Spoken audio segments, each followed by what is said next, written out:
Dans un monde où toutes les fleurs se fanent, mes bonnes résolutions dans une voiture en flammes. D'un coup c'est parti, je lui ai mis 3 patates, il tombe KO contre la vitre derrière. Et j'enchaîne jusqu'à ce qu'il tombe et je lui écrase sa tête. Fico bip bip, ouais ça vient de commencer. C'est les cités, ça prend pas la C. L'équipe, bon c'est parti pour la nouvelle vidéo actu du dimanche et on va parler de Fares Salvatore parce que j'ai du nouveau encore une fois sur l'affaire. En gros, comme vous le savez, avant-hier, Fares Salvatore, il a publié une photo comme quoi il avait mis un mec en sang. Et le mec, c'est Dislog, celui qui avait interdit les concerts de Bassem à Lyon, etc. Bordel de merde, il y a une grosse erreur de ma part. Je voulais parler de Sadek et pas de Bassem. Désolé pour cette erreur. Et puis je voulais aussi parler de Nino, puisqu'il avait fait des problèmes avec Nino. Et aussi avec la crime. Bon, pour ceux qui veulent qu'on revienne à tout ça, revenez sur mes anciennes vidéos, l'équipe. Enfin, il les avait pas fait interdire, il avait essayé de les faire interdire et puis les concerts, ils avaient été annulés puisqu'ils avaient peur justement qu'il y ait des débordements. Bref, dans la vidéo que j'ai faite il y a 2 jours, je vous ai déjà tout expliqué. Dans l'épisode 2, entre guillemets, on a vu justement le grand frère de Fares Salvatore qui a réagi par rapport à l'affaire. Enfin bref, ben là, il y a Fares Salvatore justement qui a parlé de cette histoire, il a expliqué tout ce qui s'est passé le jour-là. Ben, je t'ai lu justement tous les messages qu'il a mis, puisqu'en fait, c'est une longue conversation à lire et je pense qu'il y a plein de personnes qui avaient la flemme de lire. Donc je vous ai tout lu, t'as juste à écouter avec tes oreilles pour comprendre. Je te laisse avec le passage pour comprendre et on voit ça juste après. Ouais, je sais pas pourquoi j'ai passé. Laisse tomber. Alors en gros, Fares, il a publié plusieurs messages en expliquant justement ce qui s'était passé avec Dilox. Et il a écrit: si un jour la vidéo de la bagarre fuite, je vous demanderai de pas sortir la vidéo du contexte pour défendre l'indéfendable. Les gens sont en prison et se sentent entre guillemets voyous. Eux, ils te prennent pour une salope vu que tu fais des vidéos sur le web et que t'es gentil avec tout le monde. Cette même personne en prison m'a dit qu'il allait venir me chercher chez ma mère pour me niquer ma mère et me faire sucer parce que je suis une salope qui fait des vidéos et qu'il allait m'allumer, entre parenthèses me tuer, parce que lui c'est un voyou entre guillemets et moi entre guillemets un influenceur. Le fait que je ne calcule pas, il a pris cette réaction comme une réaction de salope. Donc monsieur, il était déterminé à me hagal entre guillemets, pour faire le buzz et pour faire des vues, mais sans aucune raison. Juste parce que je fais des vues, pure jalousie. Du coup, avant-hier on s'est croisés. J'accompagnais mes potes au snack, je vois 2 mecs assis à table, je le reconnais, mais je me dis vas-y c'est pas grave, malgré les propos qu'il a tenus, je passe au-dessus. Donc je lui serre la main en lui disant salam alaikum. Désolé les gars, je parle pas la langue, donc j'arrive pas à lire ce qu'il a écrit.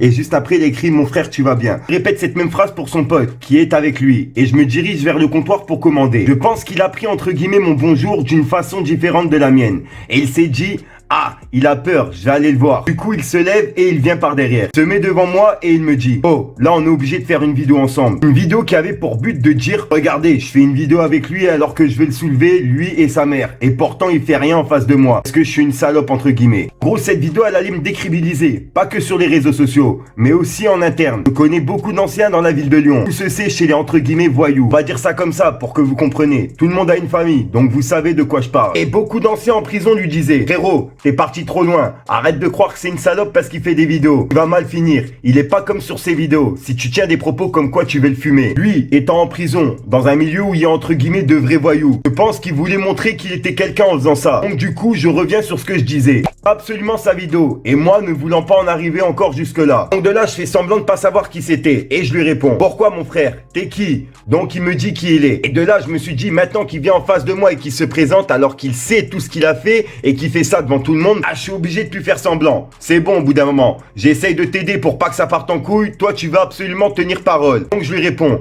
ah, c'est toi, tu m'as insulté ma mère, non, par hasard? Il me dit comment ça, tu vas me briser ma tête, pélo? Et je lui dis bah attends, bouge pas, ça va être simple. Donc de là, j'enlève ma sacoche, tous les gens du snack se lèvent, séparent, même les cuisiniers, etc. Et il y a même un client qui se lève et qui m'a dit Hachem frérot, je suis avec ma femme, fais pas ça ici. Je lui réponds Smarly frérot, je veux pas te manquer de respect, mais tu connais pas l'histoire. Il m'a insulté ma mère. Et là, il me coupe et il me dit tu sais comment ils sont les gens, s'il te plaît, calcule pas. Et je lui dis frérot, je veux pas. Il veut m'humilier devant toute la France, soi-disant il va fumer ma mère. Il me dit c'est qui, il s'appelle comment? Je lui dis qui c'était et là il me dit moi aussi ce fils de pute, je dois lui niquer sa mère, il a menacé mon cousin comme quoi il allait le fumer. Je lui dis bah écoute frérot, laisse-moi le, t'inquiète pas. Et eux ils étaient confiants vu que je suis un snapchatter entre guillemets, que eux ce sont des voyous entre guillemets. Donc je lui dis bah viens frérot, comme ça tu vas me niquer ma mère dehors. Continue à parler ultra gentiment. Donc on sort et ça dit celui qui rentre rentre dedans, ça lui pine sa mère. Moi je suis dans mon hack, donc je me suis dit ok, pas de soucis, c'est un tête-tête, si quelqu'un rentre dedans, tout le monde lui nique sa mère. Je lui dis bah viens on va parler là-bas, vu que tu veux me fumer et me planter. Et il me dit non, on parle ici. Parce que c'était en plein milieu de la route, on était sur le trottoir, tout le monde nous entoure. Un pote à moi prend mon téléphone et il se met à filmer. Pour pas que ça dise, il s'est fait bouler. Et eux ils pensaient que j'allais me faire hagal dans la vidéo. Donc je lui répète, bah viens on va parler là-bas. Il me regarde dans les yeux pendant 2 secondes et je me suis dit, bon là c'est maintenant, je crois bien. D'un coup c'est parti. Je lui ai mis 3 patates, il tombe KO contre la vitre derrière. Et j'enchaîne jusqu'à ce qu'il tombe et je lui écrase sa tête au sol jusqu'à ce qu'il ne bouge plus. Voilà, je vous dis tout ça parce que vous êtes ma communauté. Et je sais qu'il y a toujours des fils de pute qui défendent l'indéfendable. Le jour où cette vidéo sort, ne la sortez pas de son contexte. Merci, je vous aime. Je me suis brisé la main parce que j'ai frappé tellement fort sur son crâne que ma métacarpe s'est fracturée et son crâne lui s'est ouvert. Voilà l'équipe, t'as tout expliqué directement là.